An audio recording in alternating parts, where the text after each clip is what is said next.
Well, good morning, everybody. Welcome to Cancer Support Community Central Ohio's Natural Living Workshop with community herbalist Lily Cunning. Lily, we are greatly appreciative of you spending your time and your talent and your expertise with us this morning, and really looking forward to the session that you have for us.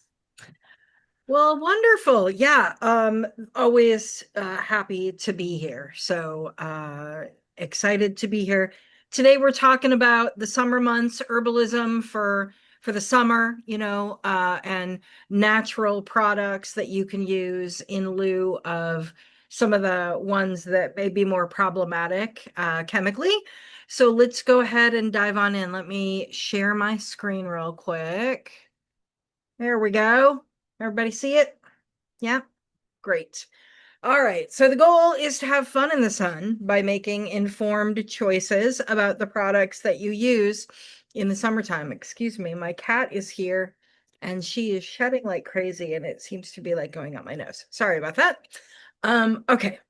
So today we're going to talk about sunscreen. We're going to talk about bug spray. We're going to talk about some basic first aid needs that get amplified during the summer months, the benefits of being outside, as well as how to stay cool and not get burned. So let's go ahead and get started with sunscreen, which is such a huge topic. There are a lot of options out there when you look at the store. And unfortunately, the vast majority of them, I was in Walmart yesterday.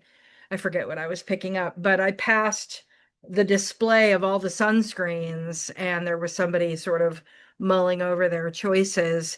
And I was like, none of these are good, but I didn't, I don't want to be rude. So I didn't say anything to him, but I was just like, oh my gosh, there are so many on the shelf though. But the mass market sunscreens that you see, contain carcinogens and endocrine disrupting chemicals. And for those of you that don't know what that means, cancer causing chemicals, as well as chemicals that disrupt your hormonal cycles. And when I say hormones, I don't just mean sex hormones like estrogen, progesterone, testosterone. I also mean your adrenal glands with cortisol. I also mean your pancreas. I also mean your thyroid. Your endocrine system regulates all of the systems. And when you disrupt it with these chemicals, it can cause a cascade of adverse effects. So avoiding them is the best way. And so if you look, there's a list here of several types of ingredients that we want to avoid, right?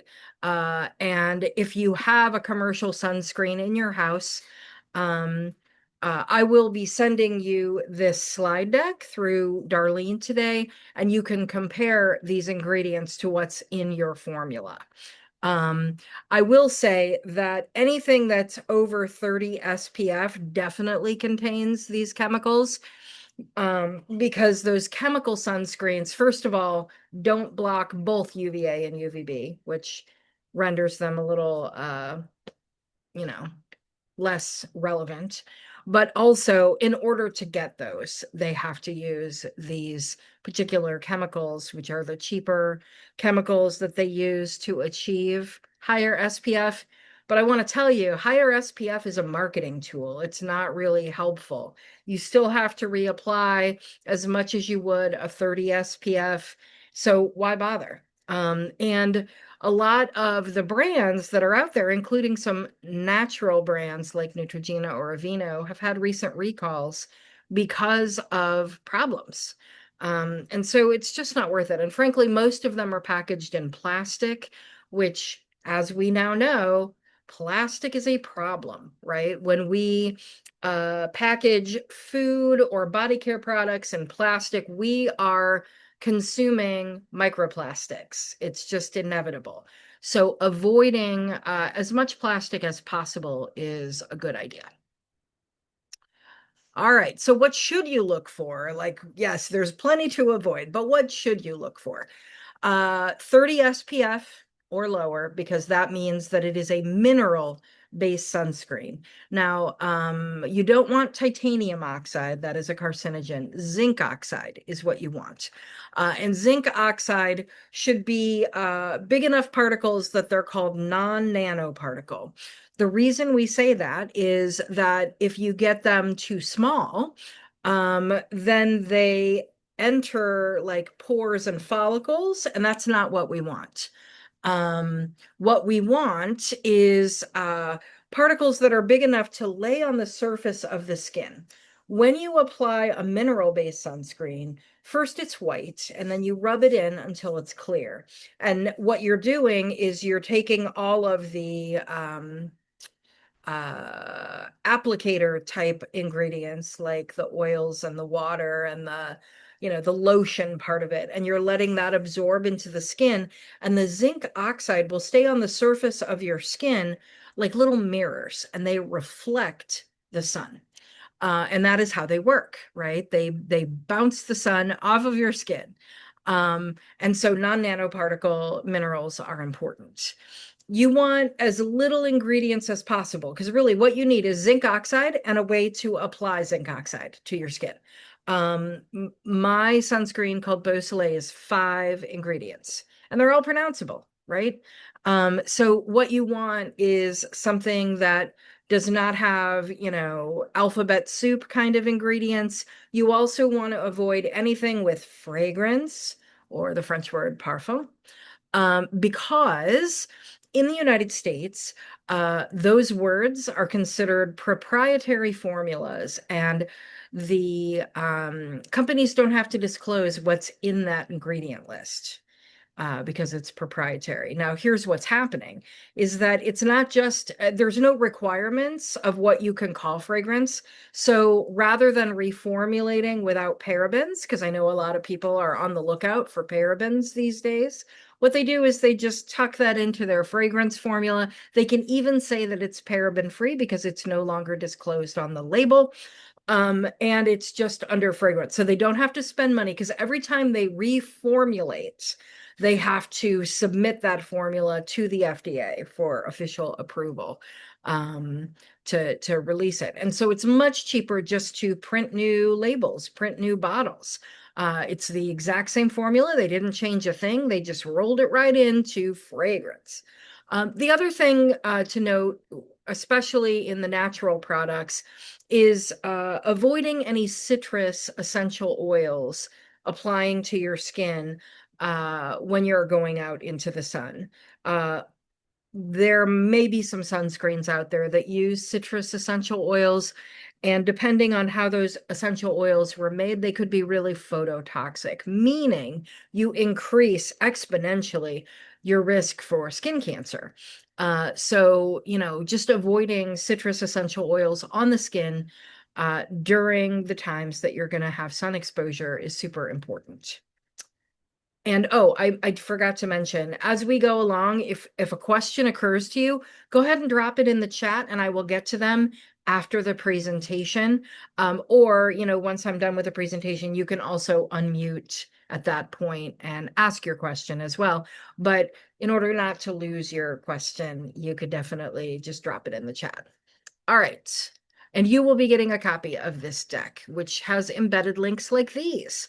So when you're choosing a sunscreen, it's just important to read the label and choose wisely. And there is an EWG database. EWG stands for Environmental Working Group.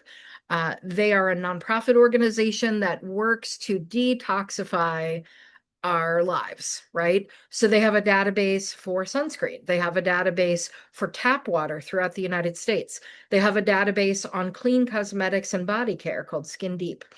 I'm a big fan because they just publish so much. And you may know them because I think one of their most famous things that they publish every year is the Dirty Dozen and the Clean 15, which are foods that the Dirty Dozen is 12 different produce items that you always want to buy organic no matter what. And the Clean 15 are 15 different produce items that it is okay to buy commercially, not organic, because the pesticide residues are super minimal and you could wash them off. So I'm a big fan of EWG. I highly recommend checking them out. It's good.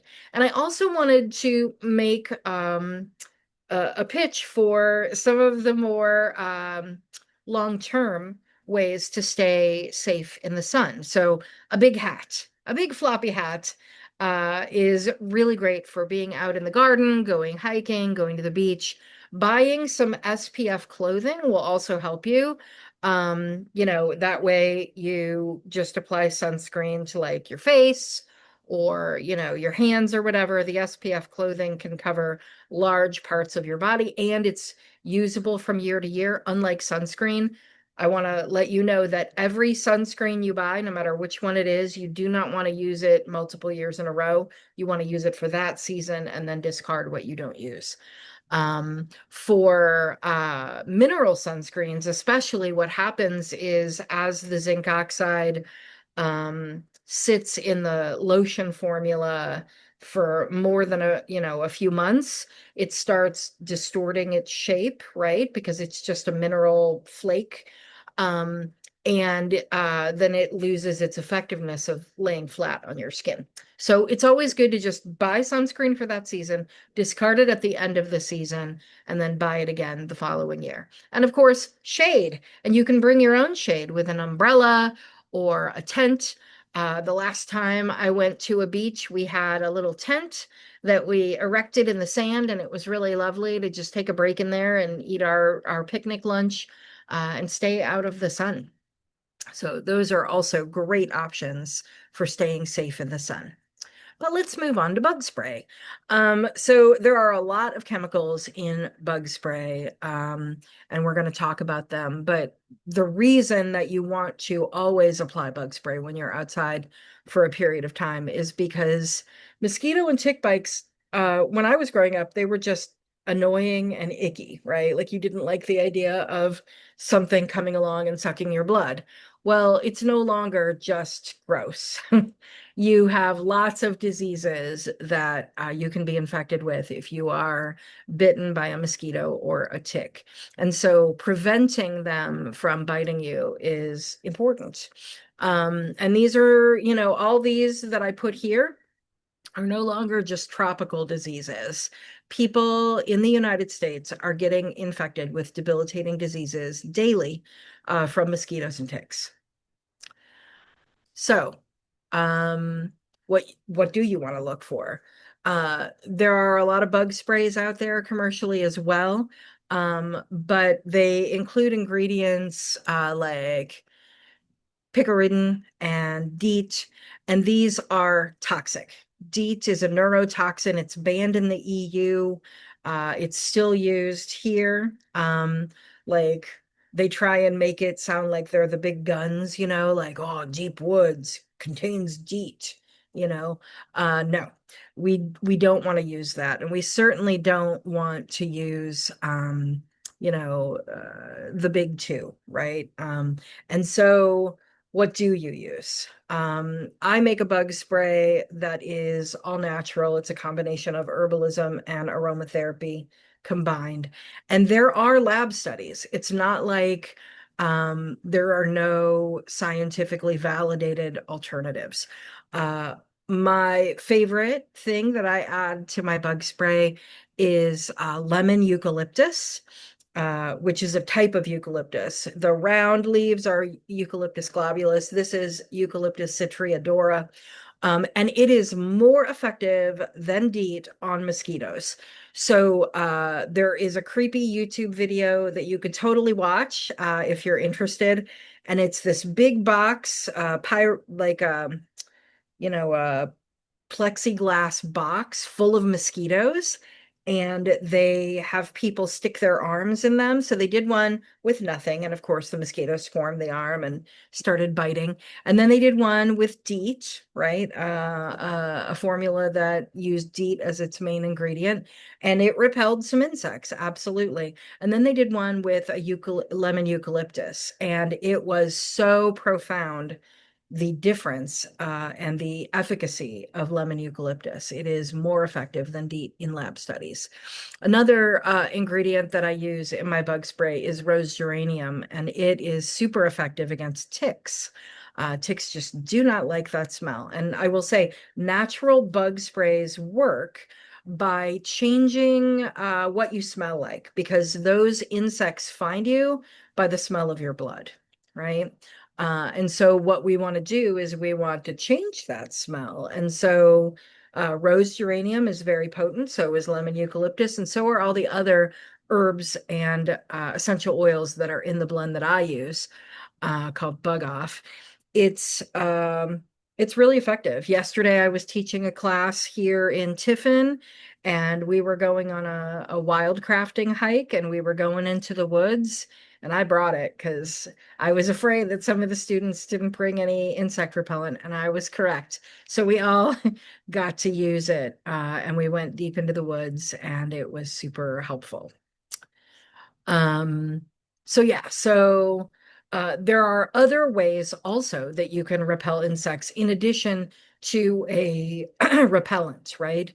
Obviously, when I was telling my students about what to wear on the hike, I told them long pants, long sleeves. I know it's going to be warm, but we want to avoid tick bites and a hat, right?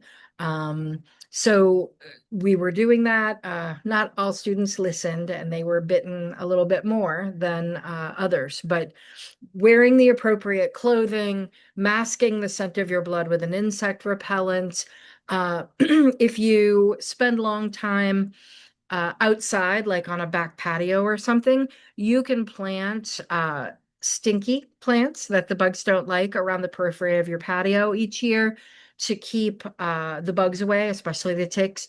Geranium, like I said, fantastic. And they're flowers, right? So who doesn't like flowers on their patio? You can also plant rue and it will come back year after year. It is a plant that mosquitoes and ticks do not like.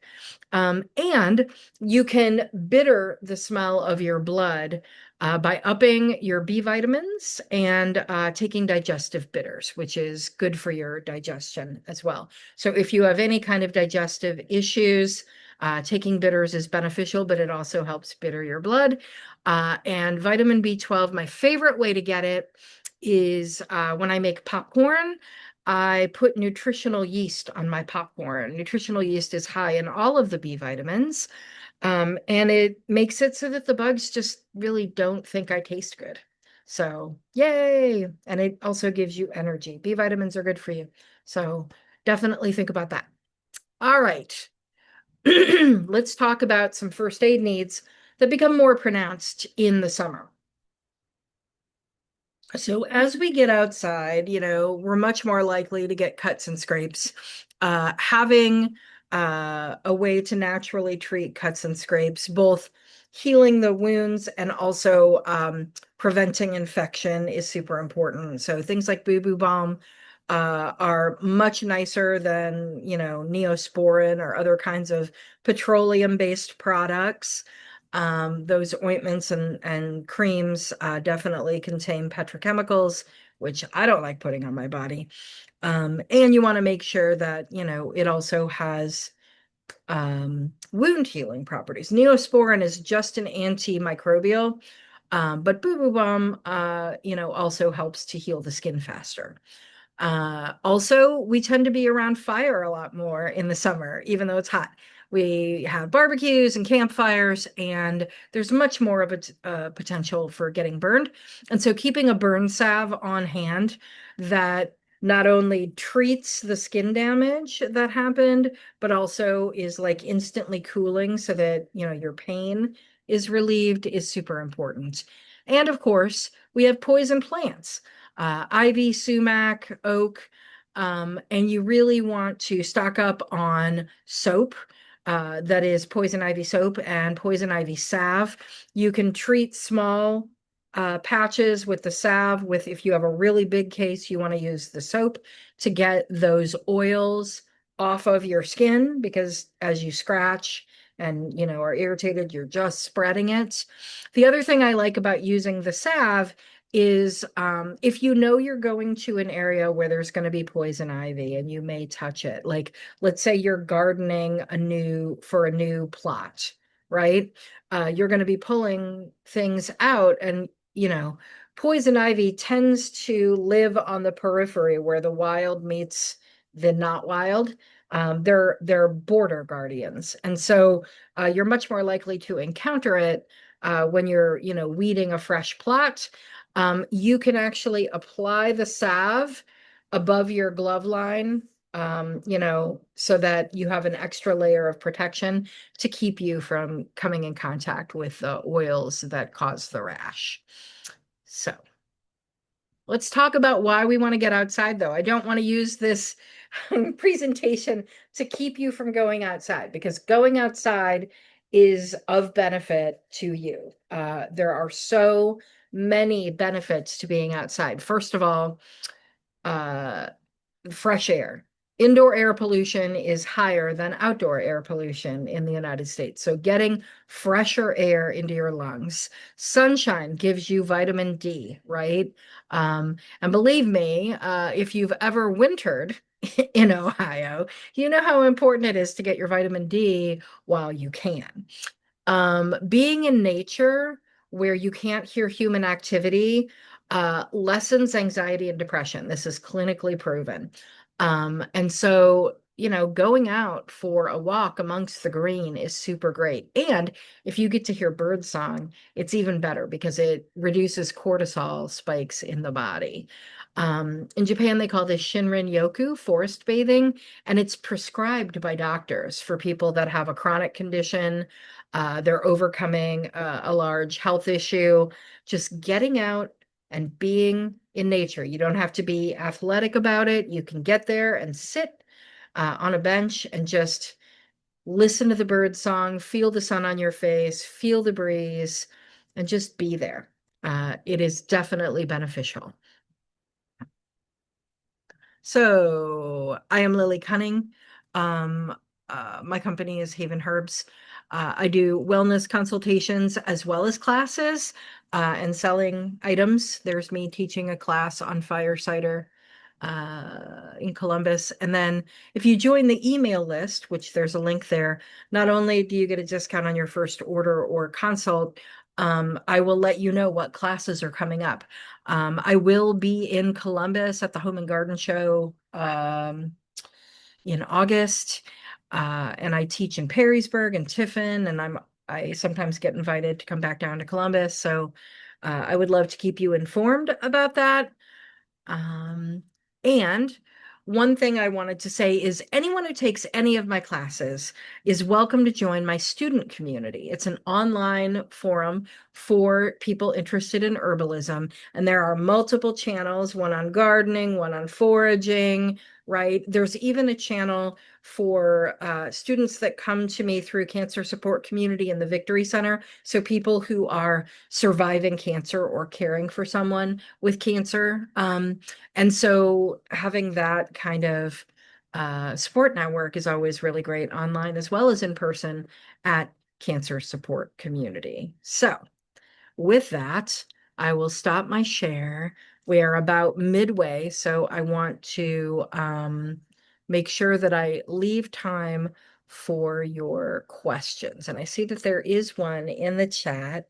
Let's see. All right.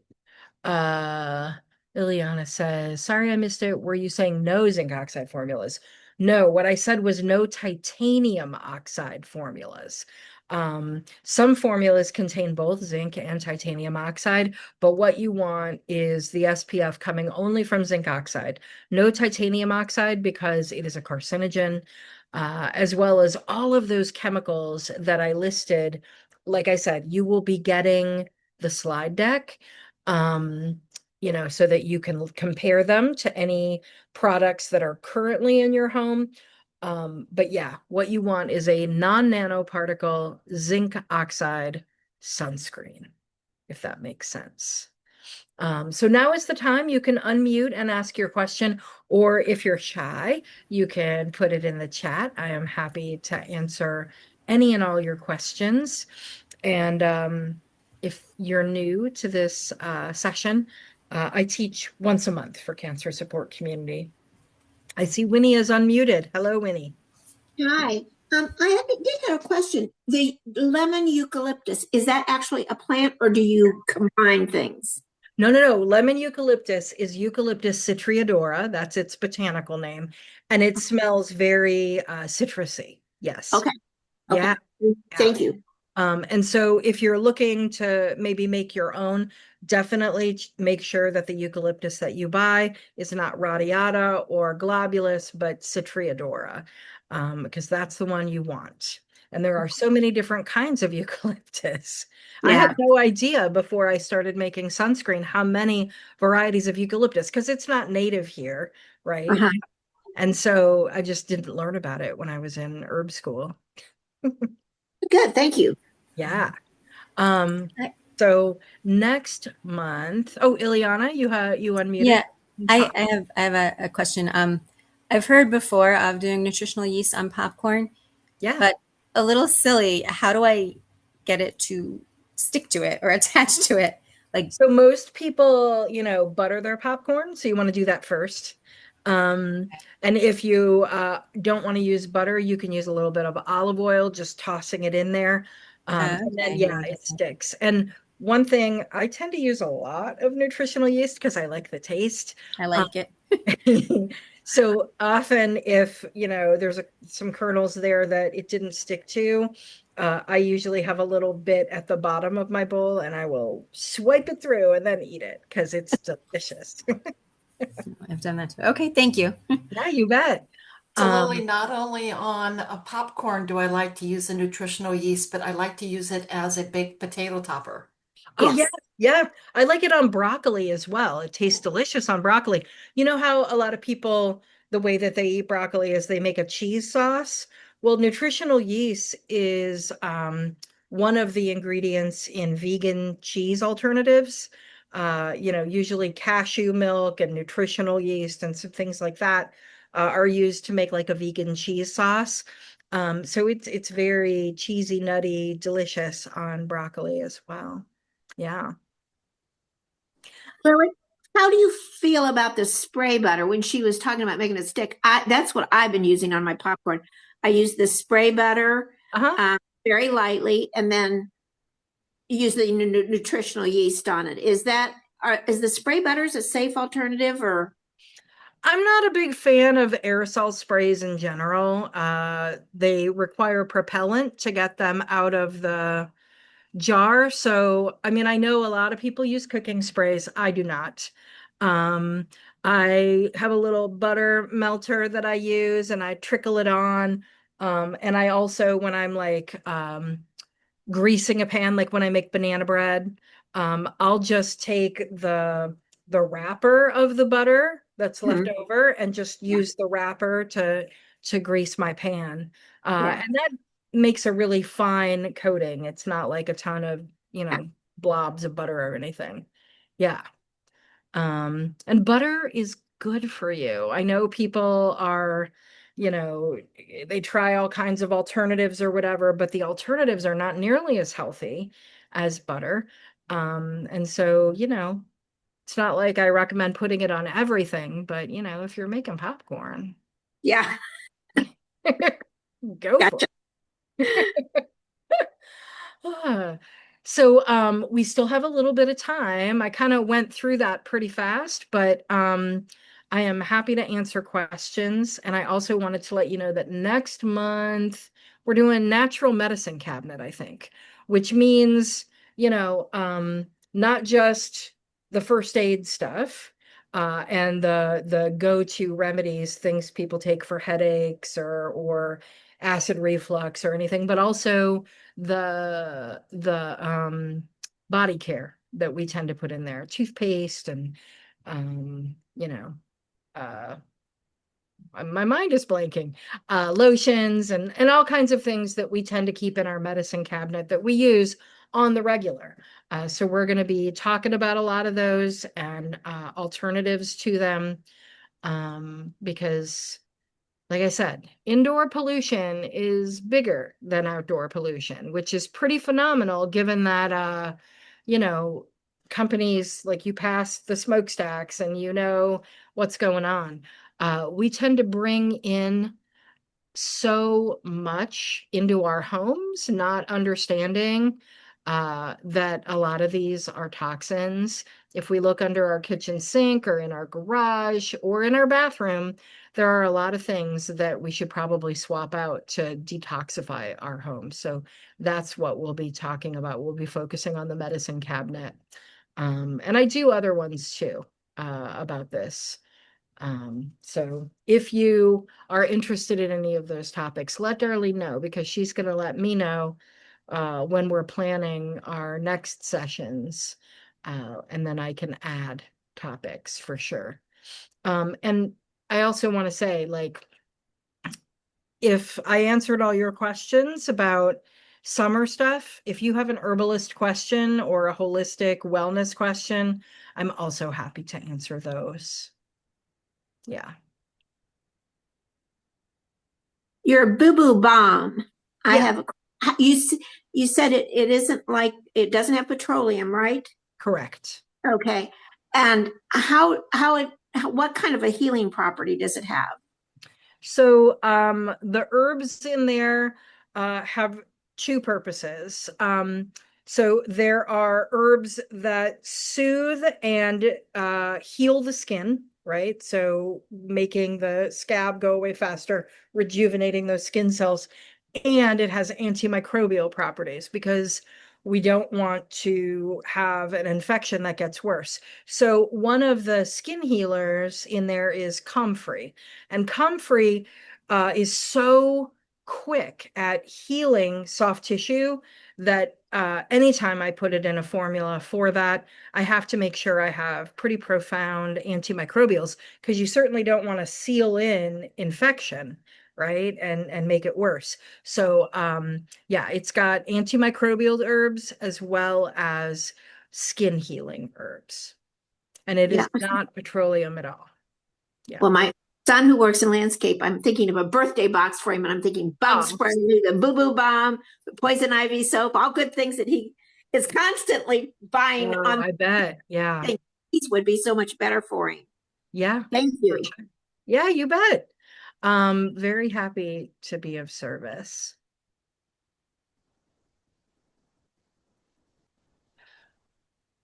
Well, Lily, we greatly appreciate you spending your time, all the time that you put into creating these education sessions for us.